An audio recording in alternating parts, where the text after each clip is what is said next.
All right.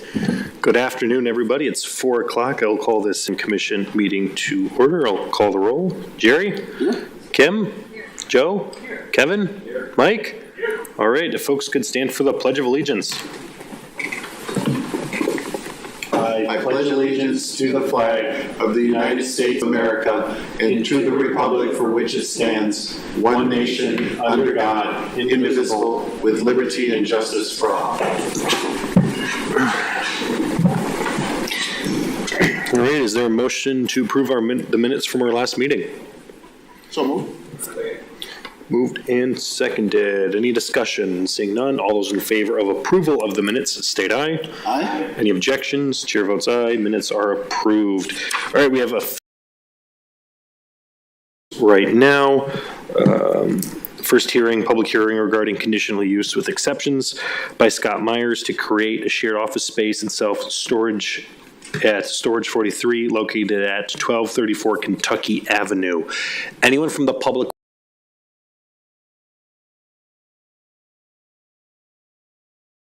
to speak? Anyone wishing to speak? Final call. Seeing none, is there a motion to close the hearing? So moved. Second. Moved and seconded. All those in favor state aye. Aye. Any objection? Chair votes aye. That hearing closed. Next hearing, public hearing regarding application for conditional use with exceptions by Genesis to open Ponto Grill located at 1503 North 8th Street. Anyone from the public are wishing to add comments on this item? Yep. Hello. Can you come to the mic here?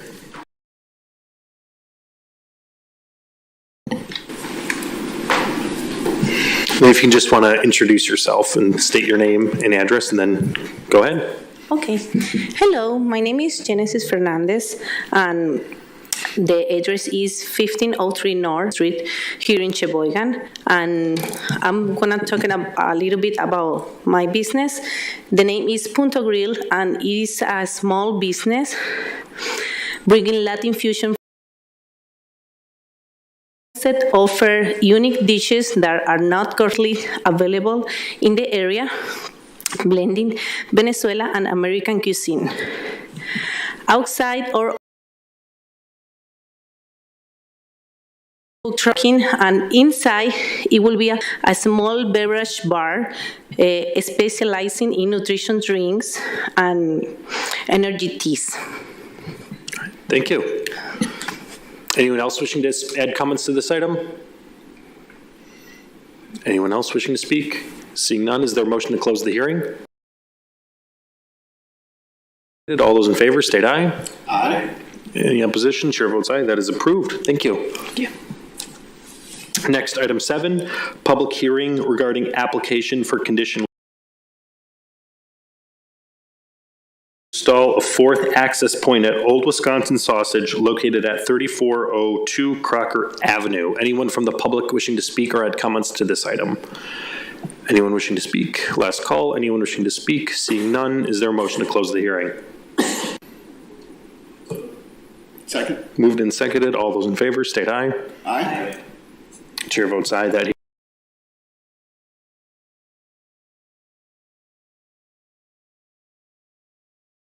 discussion and possible action.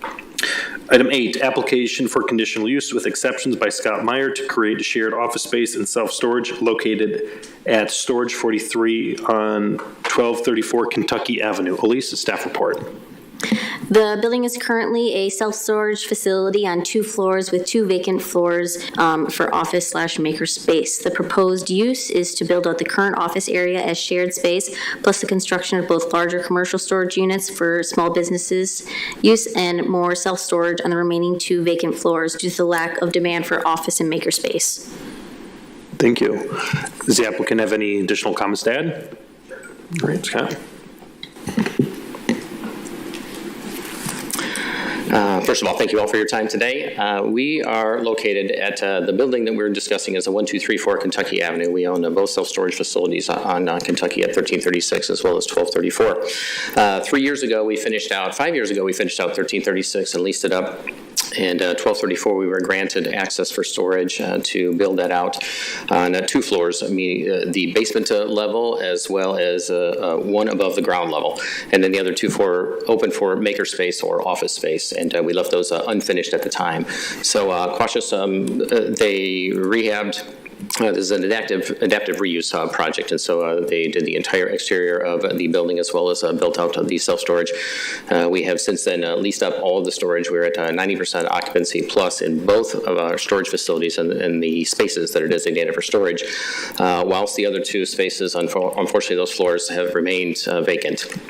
I don't think it's any surprise here that there hasn't been a lot of demand for office space in the city. And we've worked with a couple of brokers, but mainly Dane Chekalinsky, which is formerly of the EDC, is our primary broker, and he's been marketing out the space for 3+ years, even before we started the build out of the storage, and has really had no takers. A few folks have taken a look through it. Many people have toured the building and looked at it for different uses, but at the end of the day, just and it wasn't due to any exorbitant rental rates. We just could not get any tenants into the building. And so what we are proposing is that, as stated, we have a corner office that is not being utilized as an office. The office for the 2 storage facilities right now are out of 1336. We've hired a new management company that is going to be managing both, and we would like for them to office out of that main corner, but then allow us to be able to build out the remaining 2 floors. The first being the main level that you see at street level, essentially, along Kentucky, with larger storage suites. And so there would be an office component that is shared, much like a co-working space, but the other units on that main floor, so we have large quarters, we have a dock height door, we have an overhead door, more like a garage door that is right on Kentucky, which allows folks to bring in and utilize that as more contractor space. Or there's a number of different, I've been in the storage industry for 20 years and nobody knows what to call it yet, but it's big storage, a maxi storage, you name it, 2,000, 1,000, 2,500 square foot spaces for folks that are storing more. It's usually a business component associated with it that would, again, utilize the office in front. And we've had demand for that. So Dana's brought us a couple of clients, but nothing is built out, and they weren't willing to spend the money for it. And we don't have the zoning for it, the permission to utilize that. So we're at the place now where, to be 100% transparent, and we are at the end. We have no funds reserves left to carry on the building unless we have the ability to utilize that. And those 2 floors and the highest and best uses, what we've seen is this type of storage. So we'd love to be able to build out both floors with self-storage, utilizing self-storage, but we also are seeing a huge demand for the small business side and the demand for these storage suites, if you will. And so that is a concept I develop all around the country, and I'll share. We've got a project that we're building. There are 2,000 to 2,500 square foot office suites, and they're 30% sold, and 50%, and the remaining 20% of the 50% are leased up, and we're pre-construction right now. So we're seeing a huge demand for that. Again, we've seen it from the brokerage side here, and so our proposal and our request is that we're allowed to build out with cautious assistance to build out the 2,000 to 2,500 square foot office suites, storage suites on that main level. And then the remaining, our top level, the 4th level, to be self-storage, to meet the demand because we're full. We're turning people away for the storage side now. So I have a brochure which shows a marketing piece, which is essentially what we market for our other spaces around the country where this concept is utilized, as well as our current one in Austin. Request is for today is again permission for those 2 spaces to be utilized for what we see as the highest and best use. Sounds good. Questions from commission members?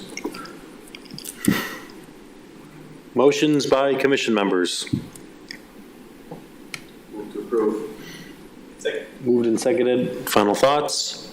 Seeing none, all those in favor state aye. Aye. Any objections? Chair votes aye. That is approved. Thank you. Thank you. Great. application for conditional use with exceptions by Genesis Fernandez to operate Pinto Grill at 1503 North 8th Street. Elisa, staff report. The business will serve smoothies, wellness teas, nutritional drinks, and other healthy beverages. They anticipate 10 to 30 customers per day with 2 employees and business hours of 6 a.m. to 2 p.m. 7 days a week. All right, thank you. Any additional comments you'd like to add? All right. Questions from commission members? Motion by commission members? Move to approve as presented. All right, moved and seconded. Final thoughts? Seeing none, all those in favor of approval state aye. Aye. Any objections? Chair votes aye. That is approved. Next, item 10, application for conditional use with exceptions by access point at Old Wisconsin located at 3402 Crocker Avenue. Elise, staff report. A 4th access point from Crocker Avenue has been added because of the need to keep the raw/stuffing oven employees in their areas on the west side separate from per USDA and food manufacturing requirements from the ready-to-eat employees and their new dock on the east side. Cool. Any additional comments you guys like to add?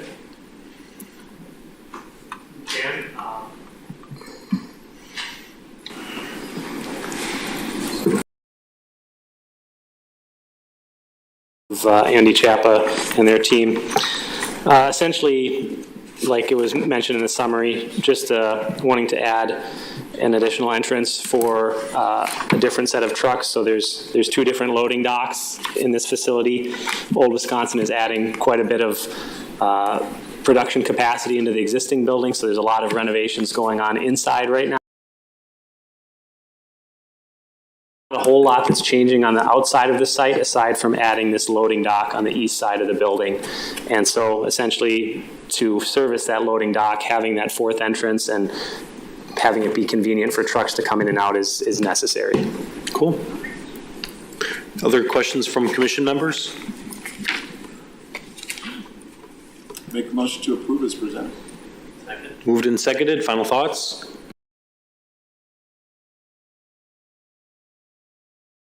Aye. Any opposition? Chair votes aye. That is approved. Thanks, everybody. Thank you.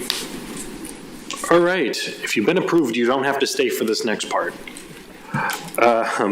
Next is item 11, discussion of regarding the City of Sheboygan zoning charter rewrite. Who wants to take this one? Taylor, you want to tee us off? Absolutely can. So this process started before I became the director, but the city had engaged with Sam, who is here today at the podium. He has been doing a zoning rewrite for us. Last time that the zoning code was updated, we believe, is in the 1990s. And as much as I love the 90s, the world has changed significantly since then. And so Sam has been doing some hard work for us, and he's been going line by line, updating things, and he has an update for y'all, and I'm sure he'll speak more to that. Sam, welcome back to Sheboygan. Thanks for having me. So, I put together a short presentation today to walk through the whole process. The way I like to do these is kind of start with a little introduction of myself, then talk a little bit about zoning, why we got there, and then dive into the details of. Perfect. So a little bit about myself, Sam Schultz. I'm an urban planner. I work for Von Briesen and Roper, which is a law firm. So I'm one of the non-attorney professionals at that firm, but I work closely in our government law and real estate groups. I'm the contracted community development director in Mount Pleasant, Wisconsin as well. And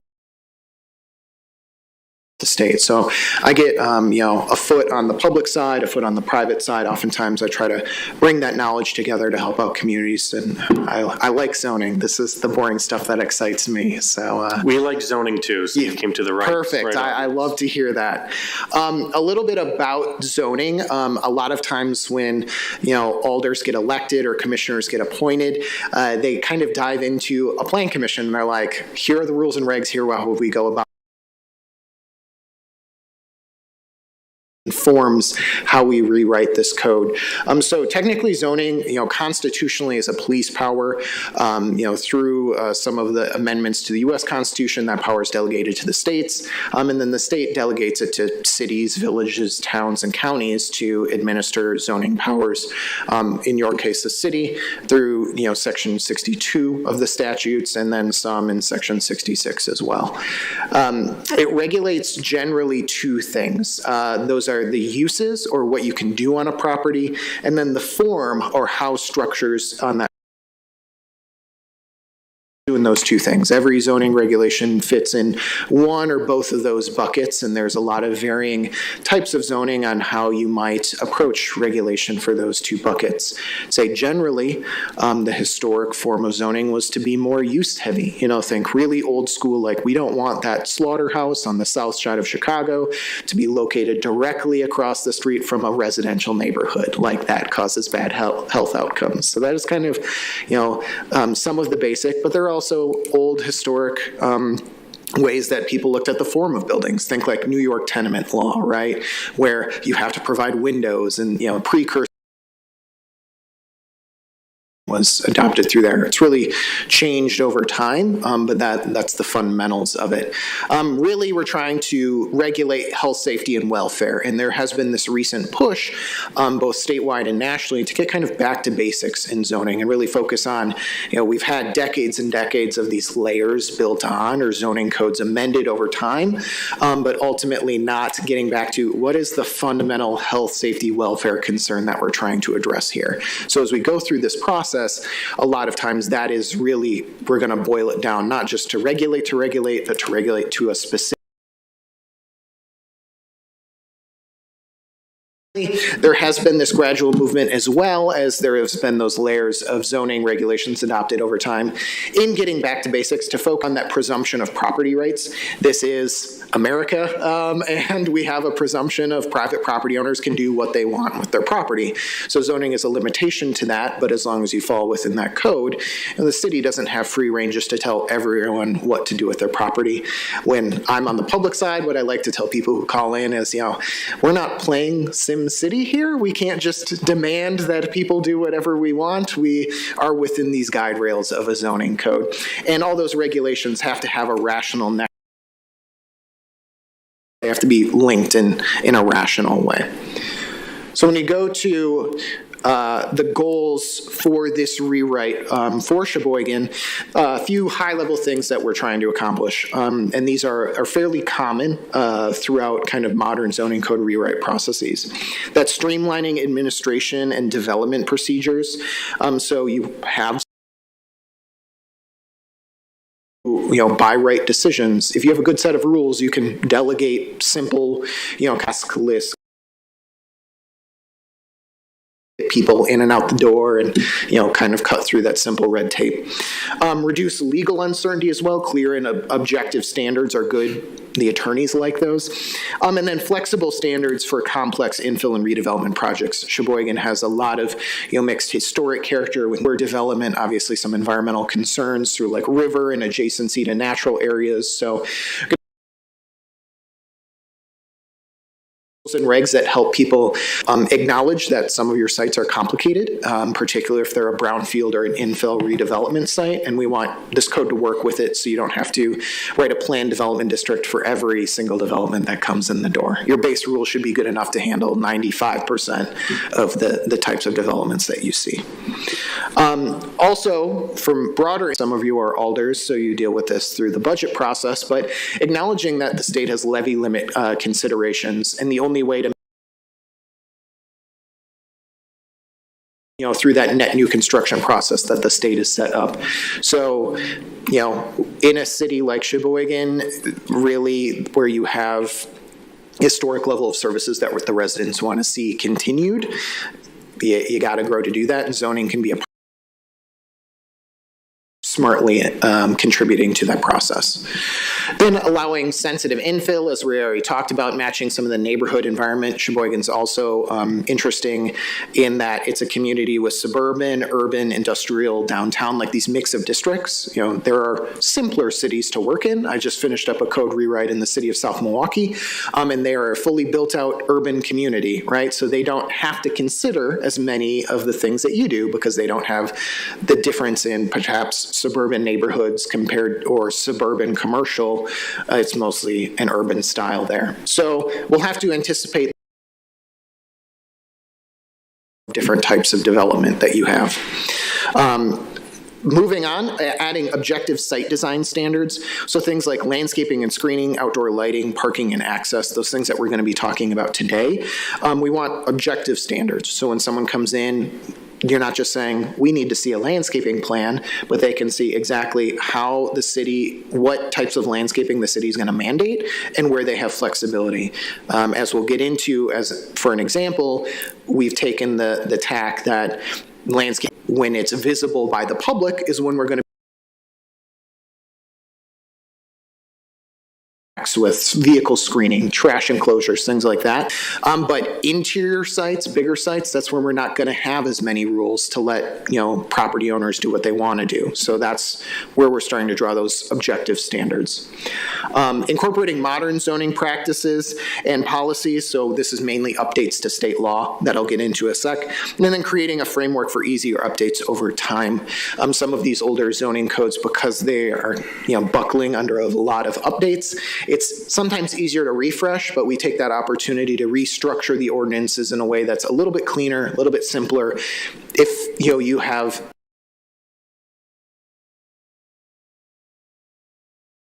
variances for an outdoor lighting ordinance, it's probably a pretty good check that the outdoor lighting ordinance isn't working, and the framework should make it so it's not a tough lift to tweak and modify that. Ultimately, I like communities to get to a point where zoning, you've really used those muscles and getting used to updating it every 6 months to a year, so it becomes a little bit more of this living, breathing document over time. For recent legal context, a couple things that I like to remind communities, particularly ones who haven't done major rewrites since the 90s, is 2017 Wisconsin Act 67 really considers conditional uses have to be based on substantive evidence, and that's approval or denial of them. And so you can't take into account like hearsay or opinion. And so it reduces your subjective approval denial authority for these types of situations. Ultimately, we don't like to put elected officials or appointed officials in the place where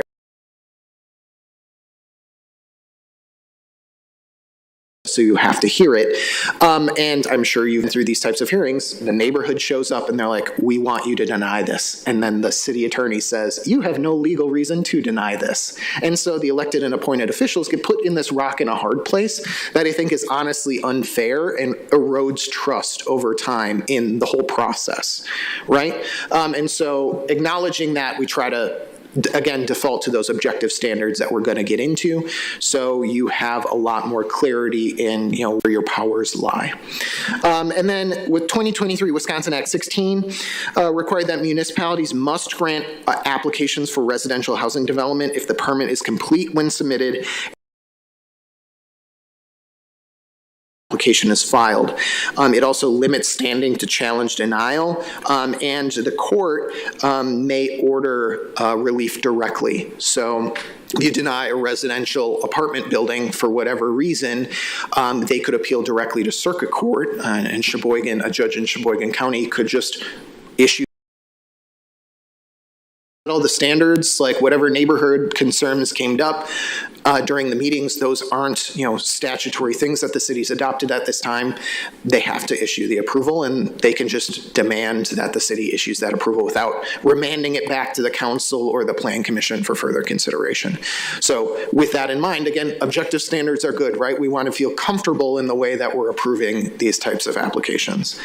And with that, I think we'll jump into Sheboygan specific. So the overall organization that we're going to work articles in your code now. We're going to consolidate them down. Recommended is 5. Procedures in administration. Wide site design regulations that we're going to talk about today as kind of our first publicly available tranche of regulations, and then the appendices in the back. So today we're starting with those universal objective site design standards, which are going to be located in Article 4 of your new zoning code.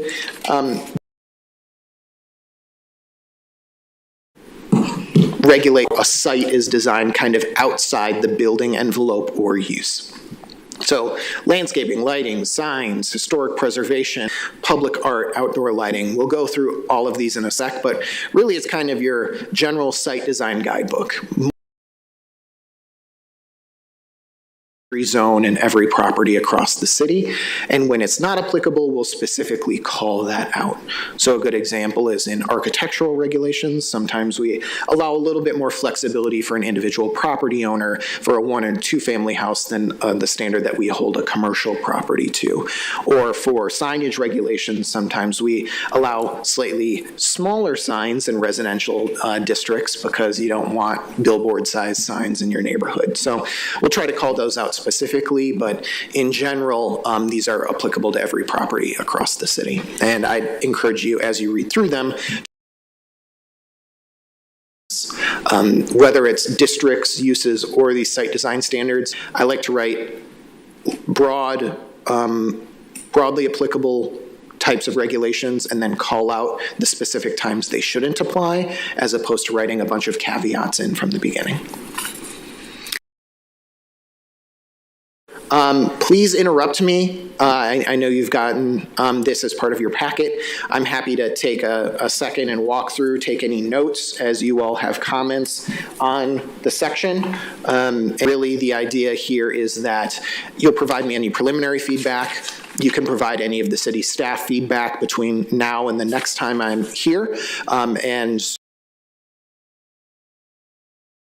looking at, and we can dive into details if you want. If any of you would like to meet personally or call or anything, we can also work through those procedures too. So, any questions so far before we jump in? Yeah, Sam? please. No? Okay. And then if along the way, and Gary, I can email you after this. I don't know how long this is going to take. Yeah, if you guys have questions for Sam. Please. So, provisions are utility service regulations. This is just a pretty simple statement at the beginning that the city requires new buildings are generally hooked up to public utilities that you all provide. Someone can't build a house in the middle of a city and use a septic tank. The second is intersection visibility requirements. This requires a 10-foot visibility triangle at the corner of most intersections. And to clarify, this is on private property side. So if you draw a 10-foot line, connect them via a triangle, everything in that corner generally has to stay below 4 feet. So if you have, types of pedestrian safety or things on the public side, this would not affect that at all. It's only on the private side. And those regulations are not applicable the way we have it drafted now to some of your urban districts. So where you have downtown harder corners, slower traffic, more historic buildings that don't have those there, which is pretty common in a downtown setting. The second is regarding sign 4.03 in the draft right now. The overarching focus for sign regulations due to some national Supreme Court rulings in the last decade are content neutrality. So a lot of older sign codes like to regulate, commercial signage can that type of thing. And the Supreme Court basically said, hey, unless it's like really profane or obscene, that rises to a level where the city has an ability to regulate speech, we consider sign regulations an infringement on free speech. So time, place, and manner is how we get to regulate signage. Draw like this is the size it can be in this type of district, what signs require permits, which ones do not. We try to set some minimum construction standards to make it so people just don't leave up blighted signs in the long run. Simulate traffic stops, for example. You can't do that type of thing. And then we set some regulations on how to measure signs. But again, content neutrality is key. This is one that I talk to elected officials a lot about, not to pick on them, but they often care a lot about campaign signage when they're going through their campaigns. And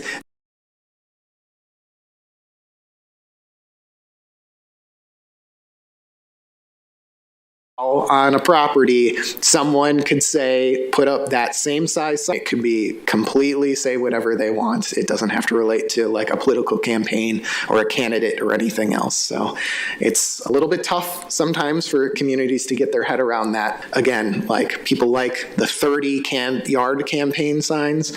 Someone could put up 30, choose whatever you want signs in the same district. Any questions about signage? Wonderful. Moving on. Sorry. Please. I should have asked earlier. So stepping back to the utility services connections in 4.01, does that make any kind of accommodation for, or would that make any kind of accommodation for if somebody's wanted to utilize like a solar system or a wind system? I know in some municipalities, language like this has been used to stop people from installing solar systems or something like that by requiring them to utilize local utilities and things like that. It's very broadly worded, but do you have any commentary on being able to utilize that kind of stuff? Yes. Generally, in a different section of the code, we will allow those by right. They're somewhat protected under state law, but we will make a clear-cut thing in our uses section when we get to that in a couple months to really discuss those. And my general tack for most renewable energy sources is just that the city allows them. You might have to pull an electrical permit or something like that, but we don't set stricter standards for those types of things, as state law protects, particularly on the solar side, a lot of those, so it's tough to deny them. But yeah, this is more intended for sewer, water, the public health side of things, not the power side, but I can make that more clear. Okay, thank you. Any other questions on that? No? Great. Then we'll move on to architectural regulations.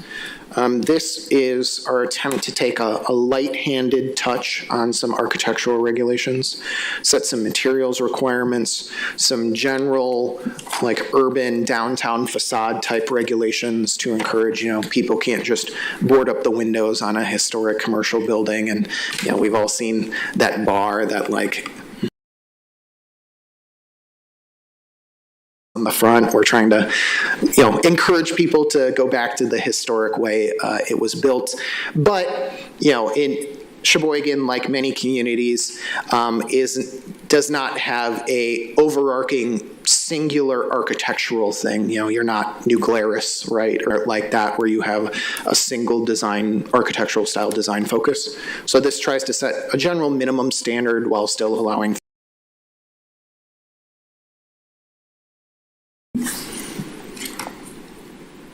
I was looking at you, Joe. I was waiting for you. Just waiting for the chance to hop in with questions. And to preempt it, it was commented that we might want to have discussion separately afterwards, and I'm happy to defer stuff to separate conversation. We're talking architecture. We can jump right in. All righty. And I understand the architecture side is really tough because on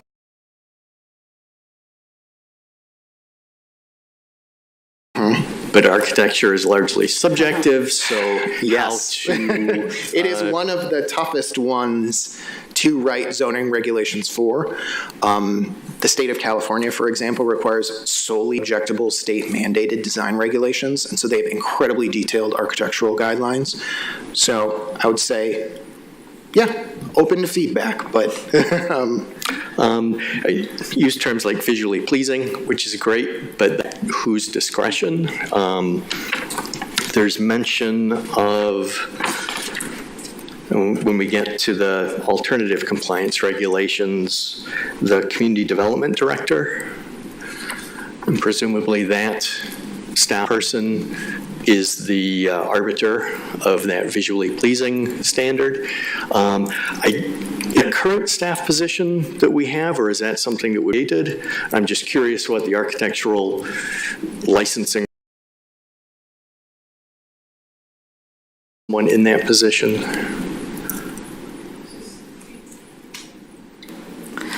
I believe the goal would have it be the Director of Planning and Development. Yeah.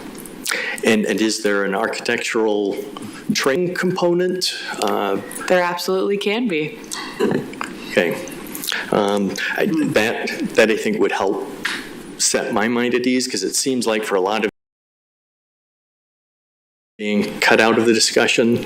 So just making sure that someone in the process has some sort of architectural credentials as they're making those visually appealing. The other section that I had a lot of questions on was the horizontal emphasis. Mm-hmm. And I completely understand what you're trying to do, but historically, Architecture Review Board has had a lot of difficulty with people coming in with pancake sandwich buildings, low horizontal, and it's just layer upon layer, and we're fighting to actually get them to break it up. The way this is written seems like it's codifying to not do that. So I think some more flexibility in that section, just so that it doesn't seem like we're trying to promote what I know we're going to see a lot of that we don't want to have come through. There are also terms like heavier materials and lighter ones. Again, are we talking physically or visually? Just that people don't start to play legal loopholes with, well, technically I measured them and it's lighter than that one. Intent is there, and I agree with that. The other part in there that I wasn't sure about was the delineation of total square feet of vertical material in the upper stories to not exceed the total linear feet of building facade.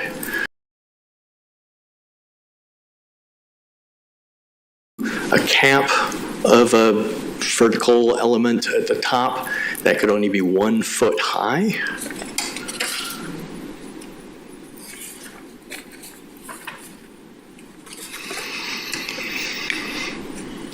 We have 4.04, item B1, that last sentence. Oh, sorry.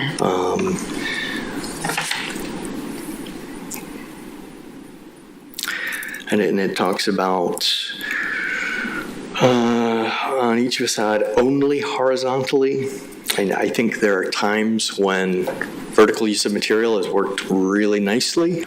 So the only, totally understand what you're pushing for, because yeah, that as a baseline, that's a good starting point. But I think the flexibility portion, what works and what doesn't. Some of this language was either too loose or too specific, so trying to find the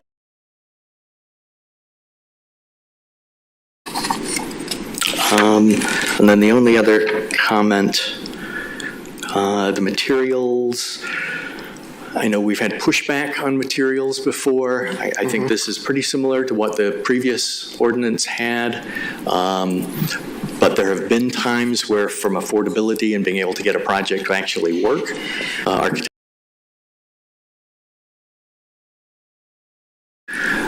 again, at what level is that appropriate, or is this just cast in stone? That's it, no chance to do something different without going through the alternative compliance? Yeah, and I'd say architecture.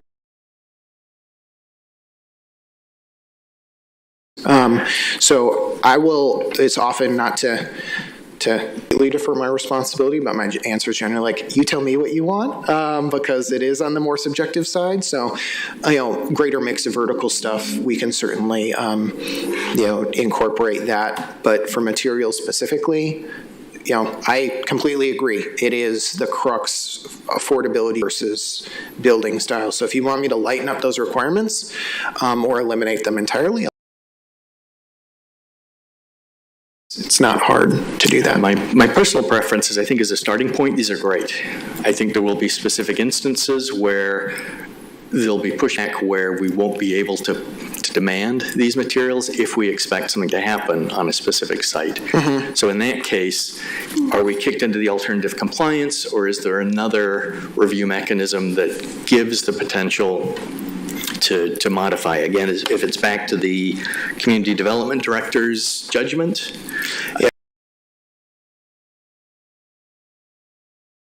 To function as the of relief before you go to Board of Appeals, because the Board of Appeals by case and statute is not supposed to consider cost at all in their determinations. And so finding relief before that, again, let me take a look at it, but I'd like your feedback if, as you think about it, have specific materials that you're concerned about or want to allow for. We can call them out or broaden certain categories and fine tune that one. And then last piece under the architectural, it references the alternate compliance is 4.09. It's 4.10. It's the reference and word that needs to be updated. Mike, you had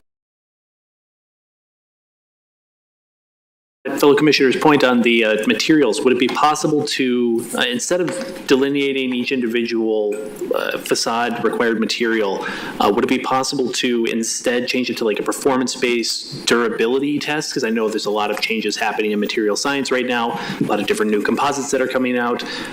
If we put a bold restriction that vinyl is no good anymore on certain different things, and it turns out that vinyl is actually the best thing to put on a facade for weathering. I'd hate to put that on restriction into the code. So would it be possible to put some kind of performance-based durability standard like earlier in the section where they talked about different standards? Yeah, it is. Regulate materials more on, so a durability one would be less on aesthetic value and more on like value of construction or durability over time. I mean, architectural considerations to aesthetic aside, I think, instead of delineating exactly what materials could be used, I think that'd be good to have some kind of performance-based metric. I'm open to other opinions as well. Again, I'm not an architect, I'm an older person, but I defer imagery to the architecture. The only consideration on durability that we'll have to keep in mind is we don't want to. Sometimes cities can face challenges on essentially you're writing a de facto more stringent code and the state prohibits us from doing that. But there are a lot of interesting nuance to that. Like City of Madison required bird-safe glass and won a case that was not because it was in relation to animal safety and not people safety. It was a zoning regulation, not a building code regulation. And so there are some weird ways that stuff can go through. And so we'll just have to be careful as we draft some of those.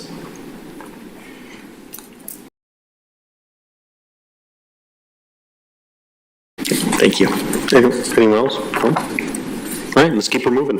Sweet. So moving on to historic preservation. Generally, we kept most of the same guidelines that you have regarding historic preservation. We just simplified them into this section. So no real policy changes on this one. Parking and access. That we had some back and forth on with the staff drafting these.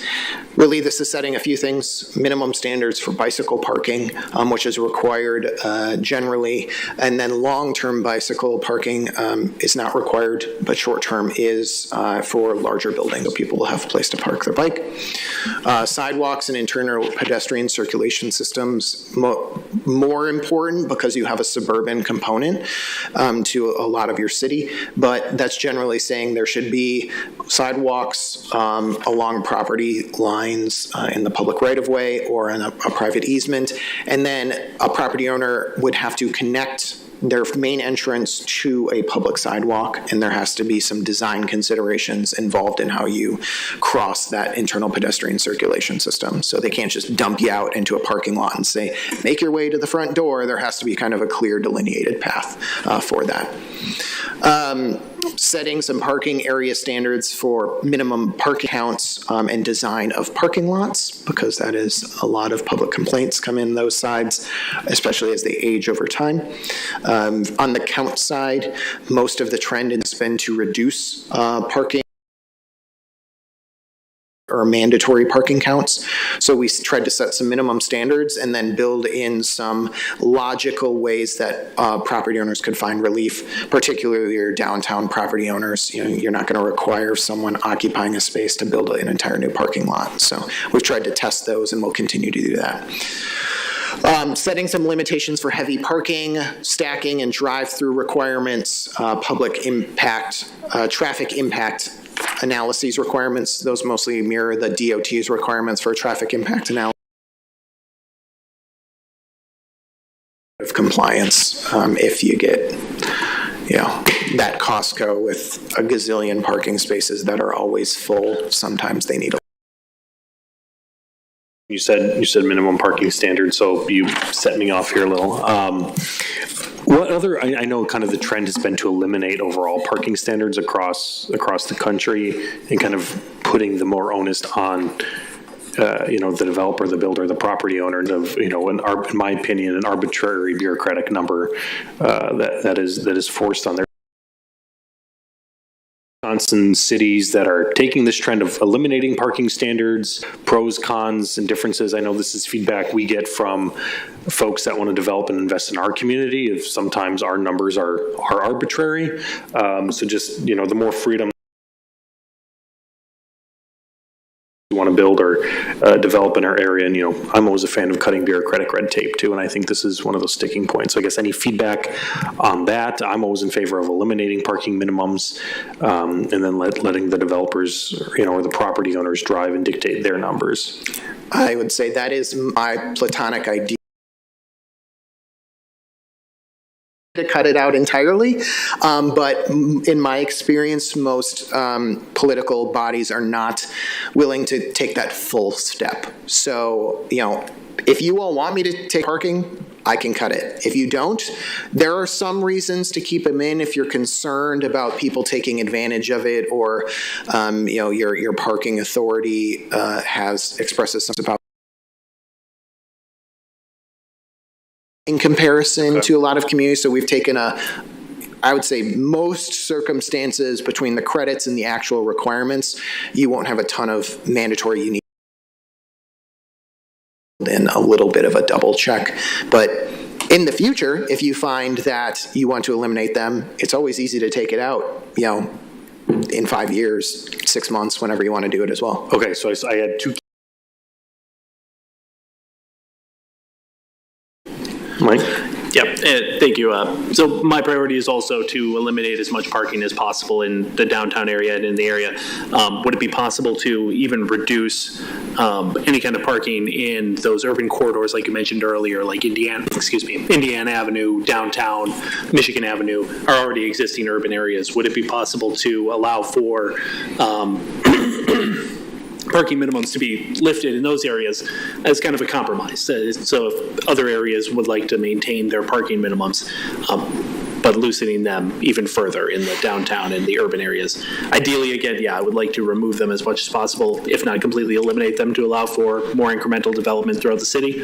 But yeah, I'm definitely willing for making some kind of progress. I would like to share a cautionary tale. So the community that I previously worked in was 60% rental, and that was because it was a university city. When it came to some of those rentals, the city did not have a parking requirement whatsoever. So there was an example of an apartment complex that had 20 units, but it had 15 parking slots. And it was a first come, first serve, but each tenant was required 20 parking spots. And it created quite the hardship for residents, police, city, etc. I also validate that we need to be pro-development in all circumstances as someone whose office is planning and development. However, offering the minimum of at least 1 unit to 1 stall, I think would be in your benefit. So Sam, so what are these numbers based off of? Is this kind of the national average, so to say, or the Wisconsin average? These are some numbers that I've tested in other communities that have generally worked in their urban settings while still requiring a minimum. So I'd say they're a good baseline in my experience for them. And I believe in our current zoning code, we already, I guess to Alder Close's point, we already do waive parking minimums for the downtown, the urban core. We have the parking utility, we have parking lots, so it's more put on the city's onus instead of the building or the business owner as well. So yeah. So for any, I guess, compromise or anything, this is our first kick at the can, but I think definitely something I'm open to explore as well. Yeah, that's pretty easy to accomplish. Other thoughts, commentary? Joe? Having worked with clients, not having to put parking in and put a burden on the surrounding streets and adjacent properties, having some minimums in there, I think is responsible. Just because not all developers are going to be looking at what's the practical number I need to support my own development. Because, hey, if I can pack my site more full of buildings, does that, then it does get to the point that parking is an issue for the community. So I think the standards that you put in looked as if they're probably good baseline numbers. Right ballpark, yeah. That's one of the reasons, a great point, why we try to point people towards setting this more universal alternative compliance section, because then if you're providing relief, ideally the city is also section getting something out of providing relief. So it's not, I don't like purely extractive zoning codes where everything is a negotiation or you're always trying to essentially blackmail any development into getting a lot, but you're setting a good set of basic rules with a lot of flexibility, and if they still can't meet that, then the alternative compliance section does say, well, in this case, you're asking for something above and beyond flexibility. It wouldn't kill you to second. Next up is landscaping and screening. Moving on. So again, like I said, landscaping, we like to focus. This is a model that was originally adopted by the city of Milwaukee. And then I've worked in a couple different communities where we've bent it, but I think it really balances it well. So I like to bring it as a good starting point for your review. In that, landscaping is, again, mostly concerned with visibility from the public realm, so vehicular use areas, driveways, parking lots, etc., if they're within a specific distance of the public right-of-way. Outdoor storage and work areas, again, if they're visible from the public right-of-way or close to residential properties. Interior parking lot screening, so you can't just have the sea of asphalt. There's a minimum standard of number of trees and landscaped area per parking space. Trash recycling and to be screened. Installation and maintenance requirements for landscaping. So, there's a minimum size for the trees that you have to plant and those types of things. They can't just put in a little baby stick and allowing that alternative compliance. Again, with screening, having location and height requirements, we fine-tune those with your staff to be generally in line with what you allow now. So for height, not all that different. Some of material allowances, which I think we're pretty broad on allowing, and then, again, alternative compliance if they can't meet it. There are some interesting nuances in your packet. Those are native landscape standards. We decided with staff to keep them in for now, but we're all open to feedback. That's really based on some of those requirements, looking at the pre-settlement conditions of Sheboygan. DNR has some pretty cool maps, and so when we're calling out specific trees where they have to, 50% of the trees that you install have to be some of those mandatory ones. That's here around Sheboygan before people were. So sometimes developers like to put in fast growing or trees that look nice or easy, very salt tolerant, to the detriment of sometimes putting in an oak tree that's going to grow slower but is actually native and in the long run will hold up a bit better. So trying to balance those considerations.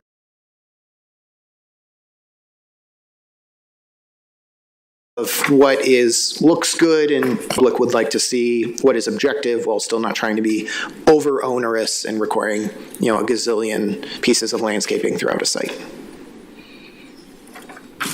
It also, an interesting note, something that we've kept here, is also we're restricting some landscaping around buildings, and that's due to two things. One, developers like to add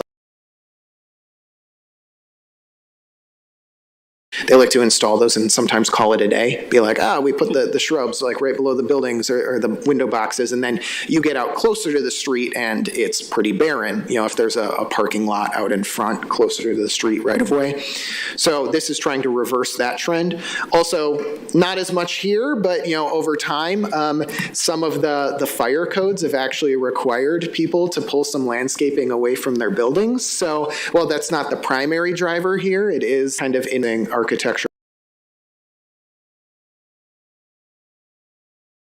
back.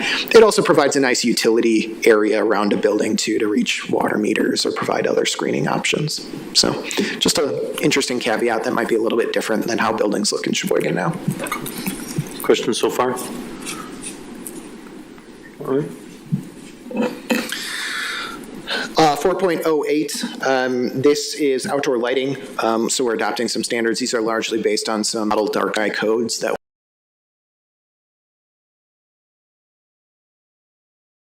make it easy for your staff to administer, but providing outdoor lighting requirements. The main sections are setting maximum standards for how much light a fixture can put out. As LEDs have gotten dirt cheap, a lot of outdoor lighting ordinances used to regulate by power output, but a 65-watt LED is a lot brighter than a 65-watt incandescent bulb, and so we've moved to more objective, like lumen-type standards of property line. So we're trying to limit things like sky glow, but also light overcast on adjacent properties. So we set some property line standards, some shielding requirements, and some correlated color temperature requirements as well that regulate the color that outdoor LED lights can be. We set a cap at 3,000 Kelvin, which are still yellowish, not the super orange of the old sodium lights, but they're readily available. Most outdoor lighting providers, you can get a 3,000 Kelvin light. So we're not requiring specialty ones, but we're also not allowing those super blue-white LED lights. Cool. Thoughts?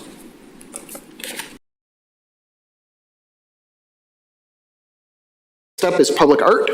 This is a specific request from your staff to include an outdoor public art regulations. This is one where we are still deferring to the Plan Commission. So I think you called out a lot of this is trying to get these more objective standards to a staff level.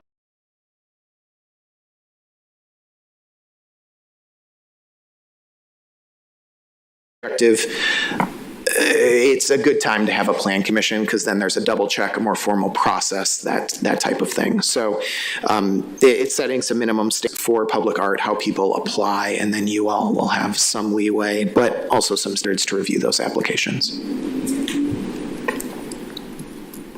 Okay. Finally, that alternative compliance section that I mentioned.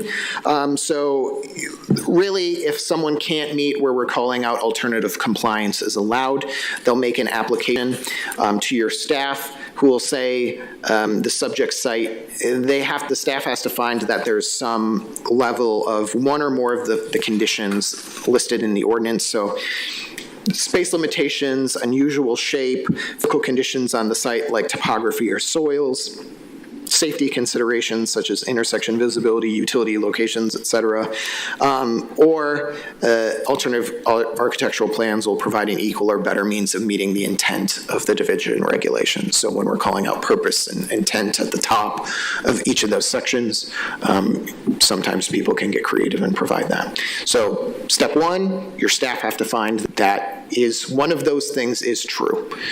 Step two then is, as part of their alternative compliance, they have to provide, the way it's written now, at least 3 of the 6 items. So number 1 would be permeable paving, rain gardens, bioswales, or other sustainable stormwater management practices.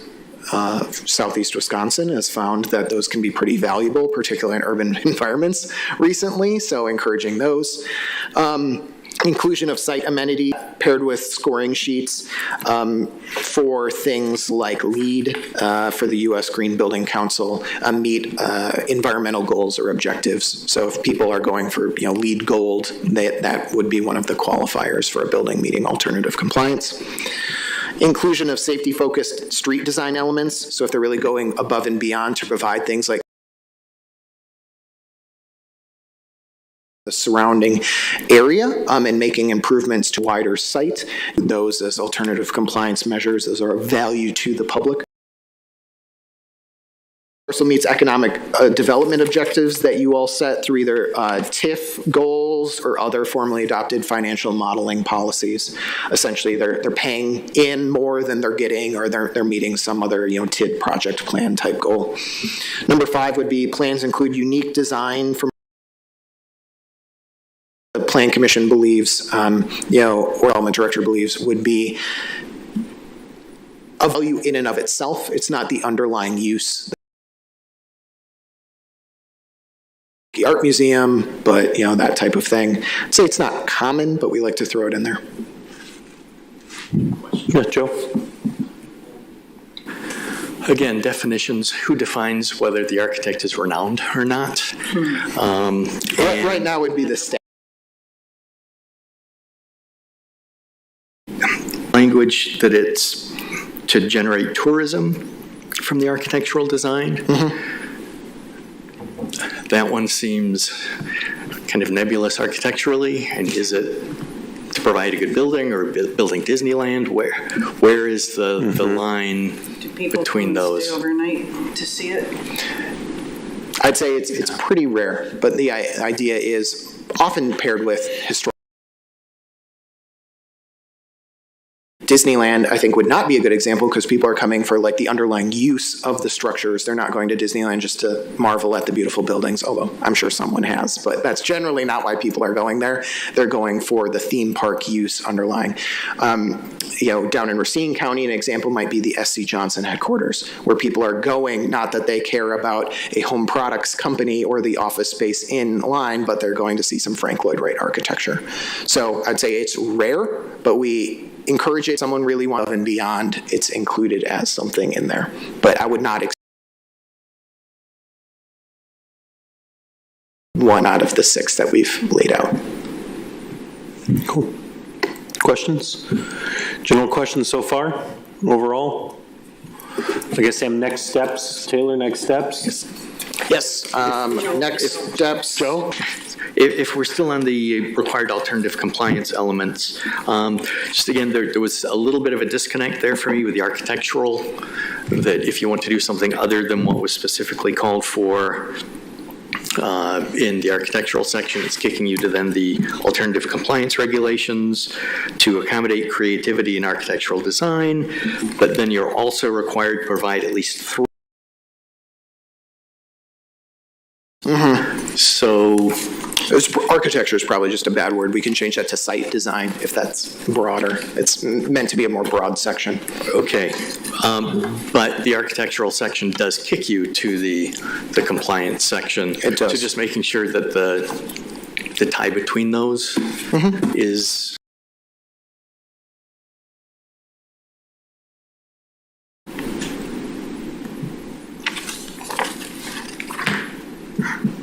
Okay.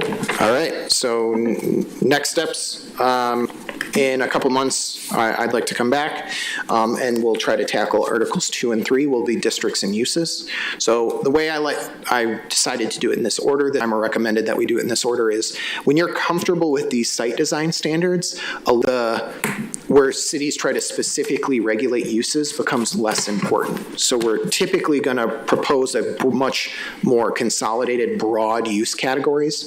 Mercantile, we're not going to list every single office, those types of things. Then the exercise in uses will be pulling out the specific things that we do want to more regulate more closely. There's common ones: used auto lots, sexually oriented businesses, those types of things that are pretty common.